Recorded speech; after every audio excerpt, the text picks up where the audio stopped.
In a world of adventure and glory, of lost cities and forgotten treasures, of complex puzzles and heart-pounding boss fights, we will be doing math? Wait, no one said there'd be math. I hate maths. Oh fuck.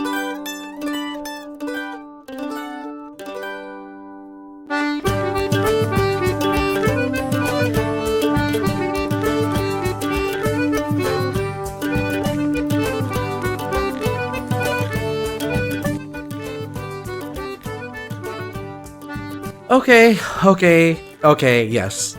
I apologize in advance. The back half of this episode is going to have a lot of scary numbers, and yes, you're going to start questioning my sanity when you see them. Feel free to drop a comment below checking in on my mental health when you're done watching today's video.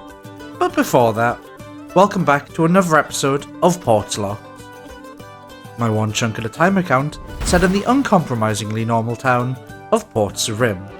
But by now, you know what we're here to do, or at least, I hope you do. If you've randomly ended up here, please go back and give episode 1 a quick watch first. Also, I know it's been a while, so if you do need a quick refresher, I'll just sit here and give you a moment. Don't worry about it.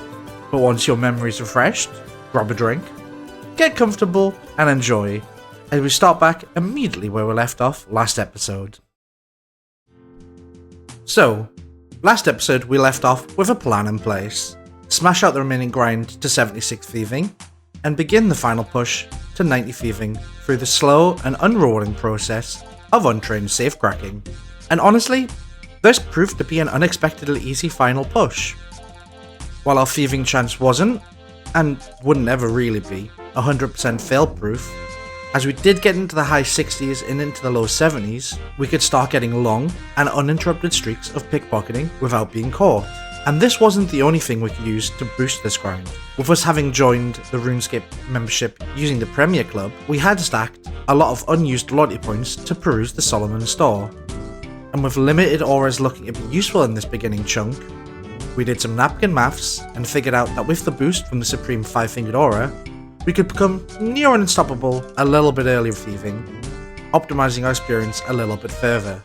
The aura wouldn't be too useful in the future, at least not within this chunk, but if we did ever have an hour to spare where I couldn't really play in the game and focus, popping the aura and having a quick reunion of Colin would get us a few coins at least. And so we enjoyed those fateful last few hours with our beloved victim, his pockets now thoroughly picked, and while we were many GP short of what was required for the future of this chunk, with the aid of our marvellous little monkey companion, now fully grown, we'd assembled a reasonable pile of herbs to benefit us later down the line. But for now, we still had work to do, and so we got to work running back and forth between the two buildings containing the safes, our experience rates skyrocketing finally. It had taken us over 3 weeks to get to this point, and yet, somehow this final push was only going to take us a week to quite literally triple the experience that we had. I do wish there was more to say about this, but well, look at it. But for all its lack of rewards and the rather dull nature of looking at this grind, you can't argue with the results. Our path from 76 to 90 was a speedy one, even with a few small breaks away.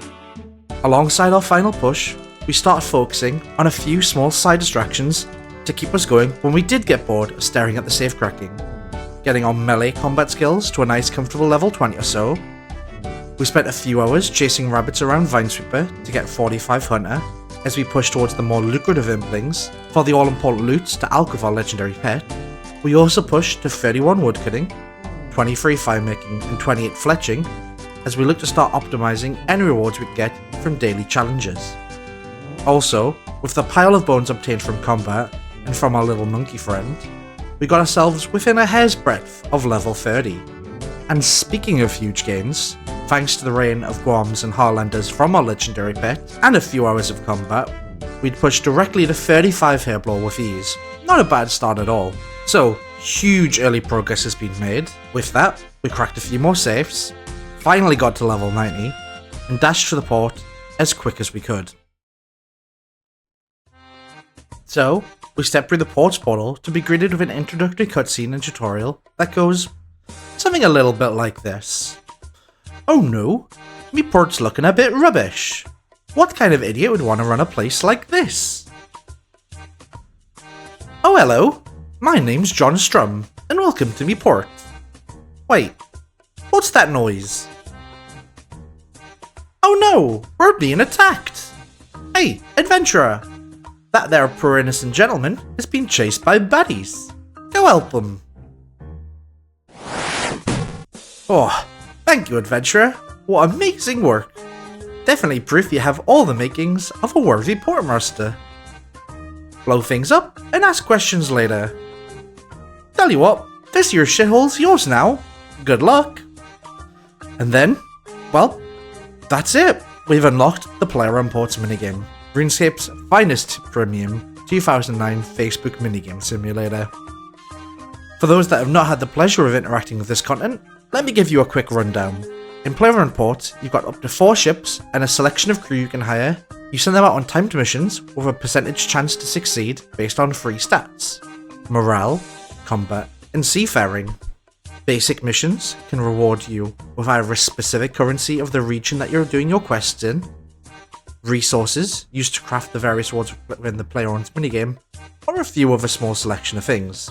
There's also special missions, which you can use to either progress the story of adventures that you've unlocked, reward scrolls to unlock craftable rewards, or provide large amounts of currency for relatively easier missions.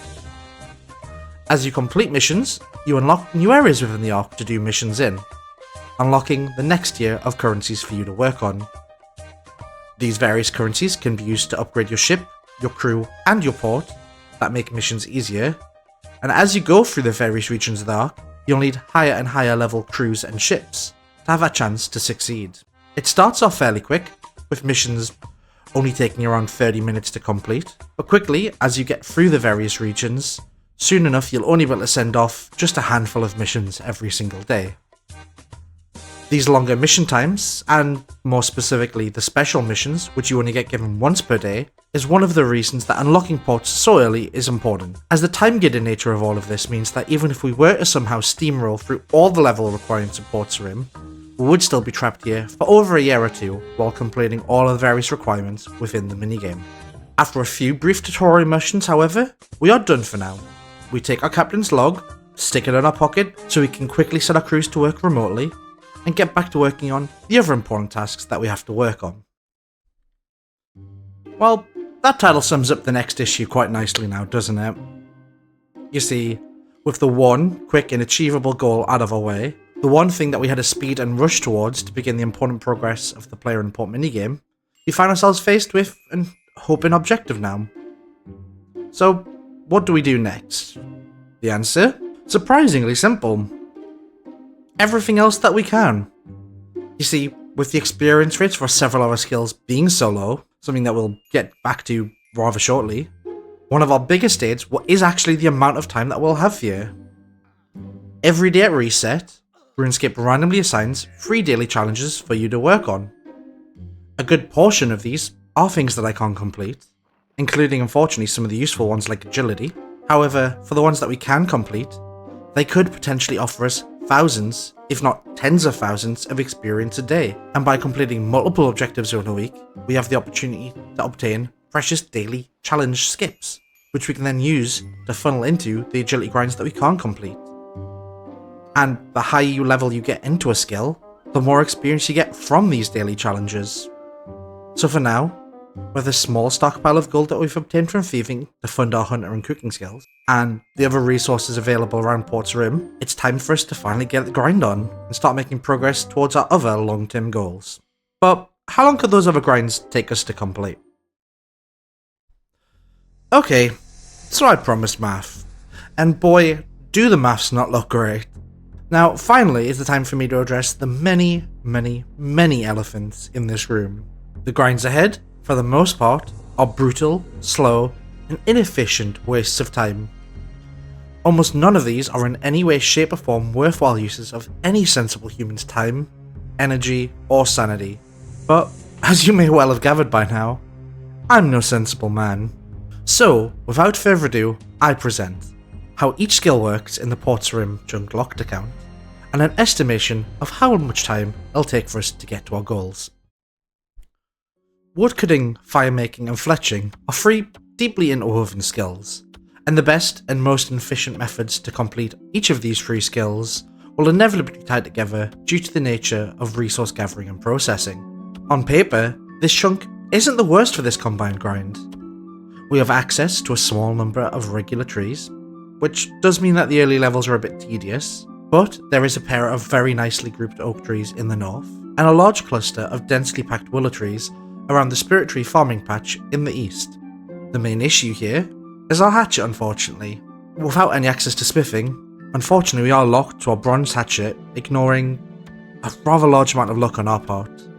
And unlike old school RuneScape, neither Implings or Clue Scrolls drop hatchets thanks to the mining and smithing update removing them from their respective drop tables. This means our only hope for a better hatchet would be a rare drop from the Wandering Spirit Implings, which would provide us with bars used to make a hatchet, and then we'd have to invest several of our rather valuable daily skip tickets in getting ourselves the appropriate level to use them. Now, for an iron hatchet, that's only around 3 or 4 skips, but it'd be 7, 8, 9 for a steel hatchet, and for anything higher, like adamant, mithril, or rune, the numbers just start skyrocketing from there. So, in my mind, if we get anything up to steel bars, it'd be something that we would push for, given it's not too many skips wasted in a short period of time, and with some testing on a higher level account, it proves to be almost double the efficiency at oaks using a higher level hatchet, which will greatly increase the speed that we cut logs. Mithril and above does start actually having some diminishing returns, however, and it doesn't quite have the impact that we need to start doing things at willows. In fact, we'd need a rune hatchet to actually make the experience rates at willows become even equal to what we'd get from oaks. With this being the case, we can initially expect an average around 15k experience per hour, giving us around 400 oak logs per hour. However, the good news is that this does start slowly increasing as we increase our level, and our success chance to cut logs increases. Though it does only increase minimally. Those 400 logs translate into around 10k fletching experience per hour, or 24,000 firemaking experience. Now, as we're only required to get 30 firemaking, this will be done fairly easily from the start. Before long, we'll knock that minor goal out of the way for our second chunk goal completion. However, for fletching, it is a big problem. At 10,000 experience per hour, with a total goal of 8.7 million experience being needed, it'll give us an 877 hour grind. But good news, we'd have long completed our woodcutting grind by then. The bad news, we'll have overshot it by a lot, and probably be well above 99 by the time that we complete things. Now, as I mentioned, the amount of logs that we cut per hour will slowly increase as our level goes up, so we can expect our experience rates to increase alongside that.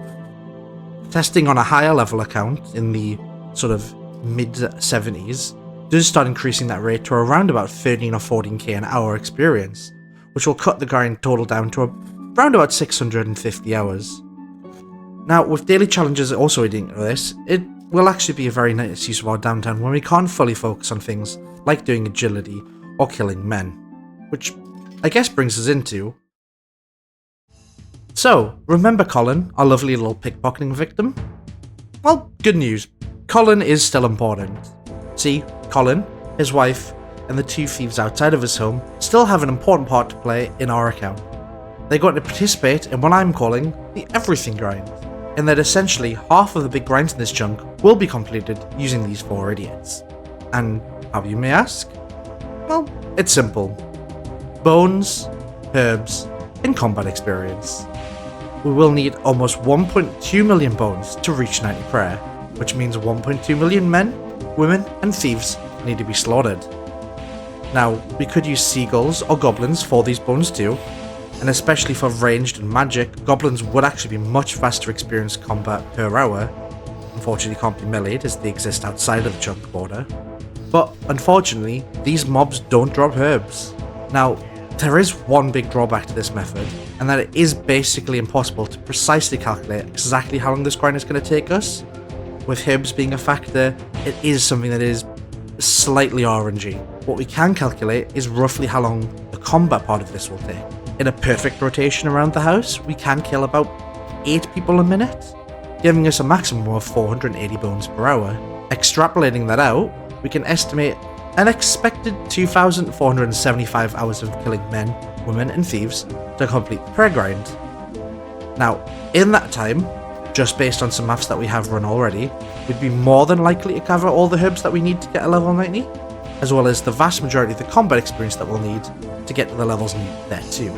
However, we will leave things like ranged until last, because, well, if we do overshoot our target a little bit with the other grinds, we can leave things like ranged to be done on the much faster methods available to us, like those goblins that I mentioned earlier.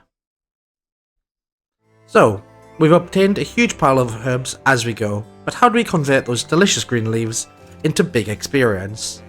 Well, there's a few issues here. First, vials of water. There's nowhere in this chunk to buy empty vials or vials of water.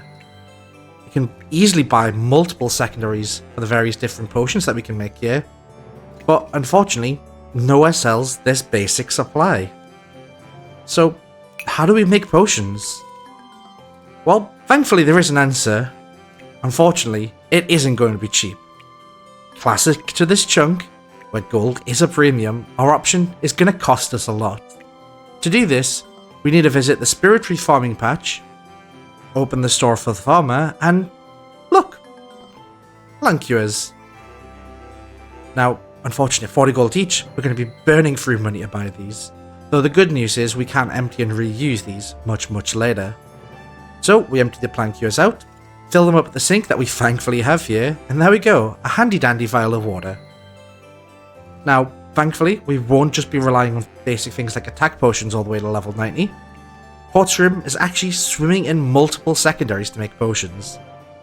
Eyes of Newt cover attack potions for our Guam herbs, as well as later on making super attack potions using Irrit herbs. Chocolate bars can be bought from the food store, ground down and mixed with Harlanders to make energy potions. There's an annoying red little imp that keeps on teleporting into a chunk that regularly drops imp beads, which combine with Taramins to make magic potions. And we can occasionally get enough unicorn horns and snapegrass from wandering implings into our chunk to make a good number of anti-poison herbs using our Marentil herbs and prep potions with our Raynar herbs. So, as you can see, there's no major crossover at the herbs being required here, which does mean that we actually have a very good efficient use of the herbs that we do get from drops. Unfortunately, there is many herbs that aren't being used, but we can hold on to those for now, in case we do need them for a later herbal grind down the line. And, most importantly, when we approach the end of a grind, we'll have banked a ton of Aventor herbs that haven't been used. At level 88, we unlock the ability to make extreme attack potions. Because of the huge amount of experience they give, in an ideal world, we'll immediately skip from 88 to 90 just due to the amount of stockpile supplies that we have, with the super attack potions that we've been saving, and that pile of Aventor herbs. Honestly, there isn't too much to say about this one. This is the one method that's basically identical to the old school version of this chunk, but, you know, just longer. Because we're playing RS3 there. All we need to do at level up cooking is run over to the fishing store, light a log to cook our fish on, buy 10 sardines, wait for them to restock, fill our inventory, and then cook them. And that's it. Do this for 153 hours or so, burning gold as we go, and there. Easy. Other than that, it's our shortest level 90 that we have left to do. Why can't every grind be that easy? Look, genuinely, I wish there was more that I could say about this, honestly. Cooking is my favourite skill in RuneScape, and I do wish there was some super secret method of combined ingredients, but everything else in the chunk is either less worthwhile in terms of a GP to experience ratio, or just takes longer to do and doesn't have an equal result. So, sardines it is, I guess. Now, another relatively simple one here, but unfortunately much less quick, is the Hunter grind. Within the Vinesweeper minigame, 8 rabbits patrol around hunting for plant flags and precious seeds to devour. Honestly, these guys suck. They're the absolute bane of anyone who's ever had to do the Vinesweeper minigame, something that we can thankfully avoid for the moment. However, on a more positive note, they're a fairly simple training method. Buy a big stack of old roots from the farmers, run around, catch the 8 rabbits, and then hop onto another world as they respawn slightly slower than it takes for you to do a full rotation. Again, honestly, other than the world hopping being slightly annoying, this is a nice brain empty grind to work on, and as some of the high level implings are probably going to be incredibly important sources of gold for us, it's one of the priority skills for us to train it early on. On a good hour, we can average around about 13k experience per hour, meaning that we should expect this grind to take us around about 411 hours to complete. Overall, a fairly medium grind for us. It's a good side distraction to mix things up with, and if we ever find ourselves getting bored while doing the agility style, it's just a quick run over to clear a few of them out for a small handful of experience before we continue back. Which, I suppose now that we've mentioned it, I guess we need to talk about. In ancient Greece, there was a story of a king who thought that he was more clever than the gods, pulling many tricks and many daring feats to subvert their will. As punishment, when he eventually died, he was cursed to roll a boulder up an endless hill for all eternity. And whenever it seemed like he was coming close to completing the task, the boulder would roll back down the hill, and he'd have to start all over again. In RuneScape, I'm the king who thought he had a clever idea, and in turn, now I receive my punishment. Now, as we've covered previously, within the Vineseeker game is an agility style. This style gives 2 experience every time you cross it. It's a short animation, click, another short animation, click, rinse, repeat, over and over and over. To start off with, it isn't actually that bad. 2 experience clicks sounds bad, but when it's only a few hundred experience a level, only a few hundred clicks. Even when it's in its low thousands, it's still only a few clicks away. But as your level rises, the next level, only starts being a few hours away. Then it's a day or 2 away. Then it's several days away. But slowly, as time goes on, that gap continues to increase. Then it's a week till you'll next see a level. Then it's weeks plural, and eventually, it grows to be a month or 2 till you'll see a level. Suffice to say, this is a genuine punishment at times. You get to see that joy of the bar slowly filling up as you approach that next level. And as you get the next level, you have a feeling of complete satisfaction. But soon, as you now have an empty bar in front of you, it just feels like no progress at all has been made. As is well discussed at this point, this is going to take us 2,200 hours. It's not our longest grind on paper, but unlike the everything grind, this is only a single grind that we're training.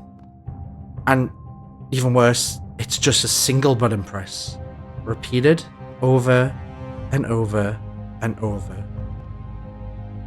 1,100 clicks an hour for 2,200 hours. Genuinely, it can't be stated clearly enough. It is utter madness to do this. The only light in this grind is going back to daily challenges, where as we progress, we rapidly begin to get multiple hours saved with every daily challenge skip used. Every day we log in, we pray to see one of those glorious daily challenges available to us when we have a daily skip challenge token to use. And with that, congratulations!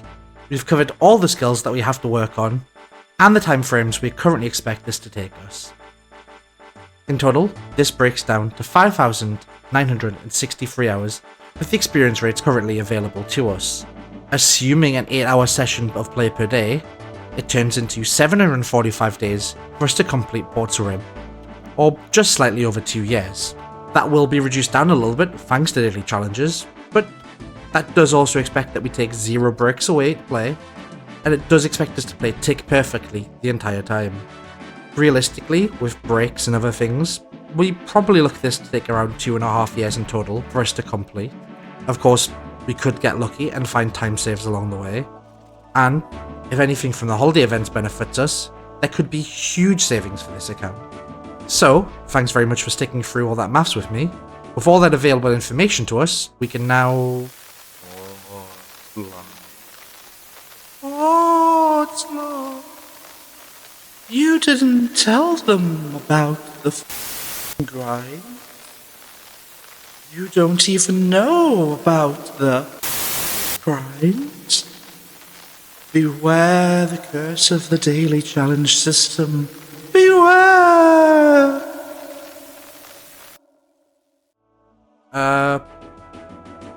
What was I saying? 2 seconds. Oh, right, yeah. With all that totally completed information available to us, we need to start planning.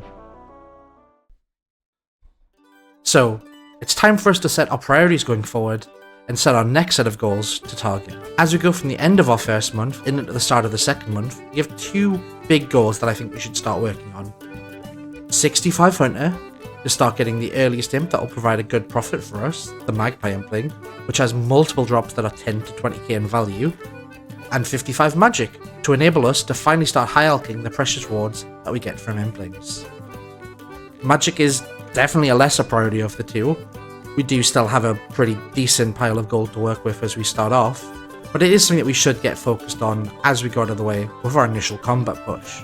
Other than that, getting our agility and herbal levels up as fast as we can is definitely something that we should be targeting as well, so we can get maximum benefit from daily challenges. And I guess in the downtime that we can't otherwise fill with anything else, getting some solid progression with woodcutting is always going to be a good use to ensure that we start benefiting from the increased experience rates that we get from cutting logs.